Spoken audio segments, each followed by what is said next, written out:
Hello, it's David from David's Avery Electrical, and today I'm going to be looking at a couple of failed floodlights. Something I've done before a couple of years ago, I believe, where I took some cheapo floodlight apart, or a couple of them, to see what had gone wrong. So same sort of thing again. These ones are interesting to me. These aren't ones that I've installed. But they haven't been installed for very long. The backstory is that the client has used me before for their electrical work, and they've just had some major building work done. The builder used his own electrician, and that electrician put up these lights, and only within the last few months, and they failed already. So when the client called me out, I said, well, don't you want to speak to the guy who put them up, because they're probably under warranty, and you know, if it were me and I'd put something up and it's failed, I'd change it out. But they said no, they were too bright anyway, we don't like them, can you just put up something that you know works, we trust you, which was nice. But when I got up the ladder today in the rain to take these things down, I was quite surprised to find that these weren't just some shite-hole brand from eBay or something, as I expected up the ladder there. These are actually made by Xcite. If I turn one over here, the big fella, we can see Xcite model code there, IP44 rated, etc. Now I don't know if you've heard of Xcite, but they're a brand that are stocked by CEF, so you know, they're not from some nefarious website, they're from a proper electrical wholesaler. And I must admit, I've installed Xcite stuff before myself, not the floodlights. I've installed their LED battens, and I've not had any problems with them. They've been all right. So I was quite surprised to see these were Xcite products. It annoys me, floodlights, because I have terrible trouble with LED floodlights and premature failures, or I have had in the past. And if I go to an electrical wholesaler to buy a floodlight, I want to know that when I put it on the wall, it's going to stay on the wall and it's going to last the distance. And I certainly don't expect to see a couple of failures in a matter of months. And I have to admit, I don't use CEF for my floodlights. I bought their Challenger brand before, and had my pants pulled down on a couple of jobs with them. So I don't buy floodlights from there. I have recently, well, over the last couple of years actually, been buying my floodlights from the likes of Screwfix and Toolstation. I've been buying these Luceco, however you pronounce it. These things here, which are relatively well, they're well priced, and I'm not had too many problems with that. I've had two failures, both on the same site, which was interesting, but otherwise I've put an awful lot of these without any problems so far, apart from those two failures. It'd be nice if I could say I've found a brand that has zero failures, but unfortunately that's not the case. So I thought, seeing as these are from a electrical wholesaler, it'd be interesting to have a look at what's gone wrong with these. Now, I mentioned the IP rating. You can see there, IP44. If I get out my IP list, I never remember this off the top of my head. We can see that IP. Well, ignore the first number. If it were IPX3, it would be rainproof up to 60 degrees, and well, there you go. So you know, you'd think that's something to at least IP43 would be, or IPX3 would be pretty good outside. But this is beyond IP43. This is IP44, which means that it's splash proof. Water splashed from any angle shall have no harmful effect, it says here. If it were IP45, it'd be jet proof, and I'd be able to turn my hose pipe upon it, but we're not going quite that far. But nonetheless, IP44 suggests that it should be quite okay outside. So what's gone wrong here then? If I turn this one over, well, you can see the water ingress inside there, or at least the moisture inside there. Now the symptoms of the failures are, for this one, it's just turning on and off at random times, regardless of the light level and the timer setting. So I'm guessing that we've probably got some kind of failure of the sensor part here. Certainly the light is coming on, so the driver and the LED die are okay. So it's sensor electronics in this one. This one's not coming on at all. So that's going to be well, it could be the sensor, the driver, or the LED die in that one. But I thought, what the hell, for shits and giggles, let's take them apart and just see what we can see inside. See if we can find any reason why these luminaires from a reputable major electrical wholesaler have failed before their time. And like I say, if I was buying stuff off eBay and it was half the price, well, you know, I'd expect it. But if I'm buying something from the likes of Cities or Eddie's or Denman's or whatever, I want to know it's going to do the distance for me. And that's, well, obviously wet on the inside of the glass there. The seal looks to be intact. We have a silicon type steel there. Let's have a look under here. And oh, we've got some pooled water inside. I've actually got some on the LED dial. I'm just going to mop that up. So I don't know if that's water that's condensed within there or whether it's leaked into there. We have rust as well on the screws. So IP44 my arse, I'd say to that. Let's have a look at the rear, shall we, and see if the water's got in via the back way. It also says some rusting on the screws here, so on the bolts that hold the bracket on, so I'm guessing that over time they're going to rust into place, in which case when you do eventually need to get it down, it might be a complete git to get it off the wall. That's actually dry in there. There's no sign of any ingress on that side there. So the power supply and the LED die are okay, and if the sensor were taken out of the loop, then that may actually be possible to get that back into some kind of serviceable condition again. Not that I would sell it on to anybody, of course. Let's have a look in here. No sign of moisture going through to the sensor compartment. Now, how does that open up? Right, I'm going to have to get my pliers, I think.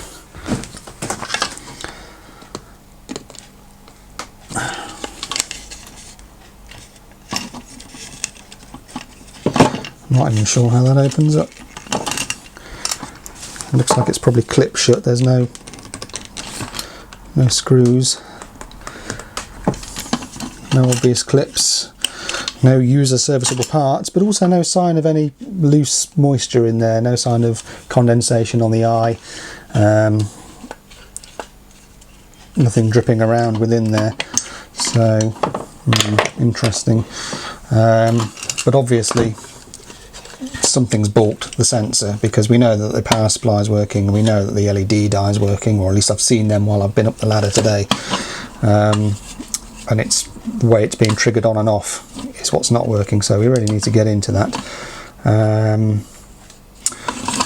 might have to just try one other tool.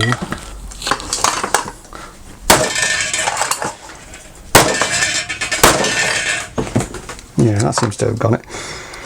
Okay. Seems to be some damage to the circuit board inside. I'm not sure what's caused that. But there's no moisture in there, which is very surprising. I thought that something may have got in there and caused some moisture damage. But we just have two PCBs, one of which has been shattered. No sign of any obvious component failure, and I'm not going to get into pulling all these components apart and testing them. Suffice to say, the sensor's balked on that one.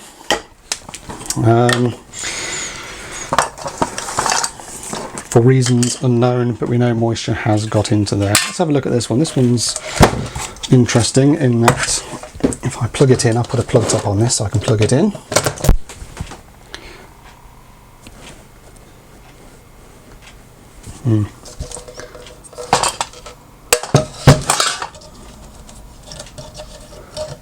Well, that's not doing much. When I plugged it in earlier, oh, it just clicked, and it just clicked again. When I plugged it in earlier, I had a faint glow from some of the LED elements in the middle there, which made me think that perhaps the sensor was okay on this one, but the die or the power supply had failed. So I think we'll open that up and have a little bit of a look. I better unplug it anyway if I'm opening it up. Safe isolation and all that blarney.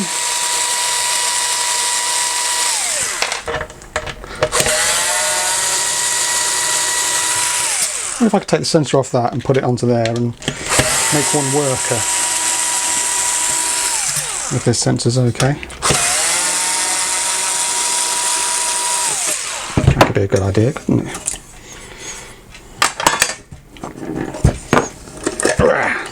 Sorry, dead fly. Again, got no sign of moisture so far here.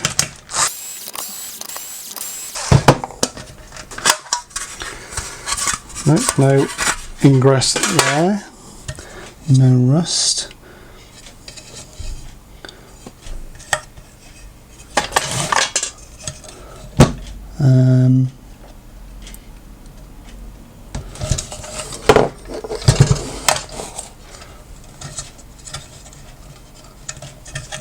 Just wonder if I could, there we go. What I could do is go and get a voltmeter on here and we can see.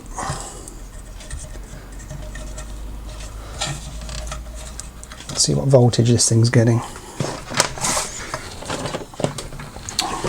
Let's get a voltmeter.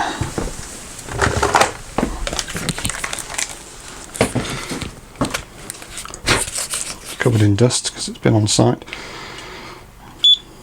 Switch it to DC. Can you see that? Yes, okay.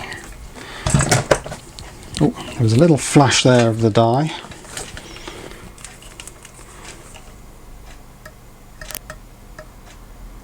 And we're getting 49 volts. And I just heard the sensor click off and we can see the voltage is dropping. Oh, it's just clicked on again. So I'm presuming that's a 50 volt driver. We'll have a look in a minute. And it is delivering 50 volts. What's the driver in this one? 55 volts DC, yeah, so okay. It looks to me like the sensor's working on this and the driver, but not the LED dye. If I turn that sensor on to minimum, when I plug it in, I expect it to pop on for a moment and then pop off and stay off. Okay, ready? We have popped on. Exciting stuff this, isn't it? Hate it when you put up PIR lights and then you have to stand there waiting for it to turn off and you think, is it going to do it? Is it going to do it? It's clicked off, voltage is dropping. Obviously if the LED dye were working, the voltage would drop pretty much instantaneously, but because it's got nothing to discharge through other than its own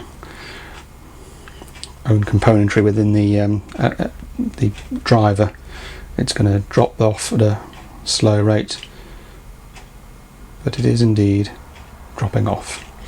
So there you go. It seems to me that that one's got a duff sensor and that one's got a duff dye, and it may be possible for me to do some kind of bastard Frankenstein's monster with them and get one working out of the two of them. Welcome back. It's 10 minutes later and my Frankenstein's monster is complete. I've transplanted the working sensor from the fat light onto the working driver and dye on the small light, so I'm going to give it a go. Now I've also put it plugged up on it so we can plug it in and have a play. And if I plug it in, I don't know if you can see that, but the light is indeed on. Jolly good. So that's doing its self-test, and I would expect that to extinguish in a few seconds. Let's see what happens. At the moment I've got this set so that it's oh, there we go, it's gone off. Set that it's so that it's a nighttime mode, so it shouldn't pick up my infrared dance moves here and turn itself back on, and indeed it's not doing so. So let's turn out the lights and see if it now works as expected. Alexa, turn off the desk lamp. Okay. My faithful digital assistant now. I'm going to turn off the overhead lights. Oh, we're in darkness. So let's do my dance moves again. And there we go. Look at that. It's working. Jolly good. Okay, and it should stay on so long as I keep on strutting my funky stuff. And if I stop and behave myself, it should turn off again.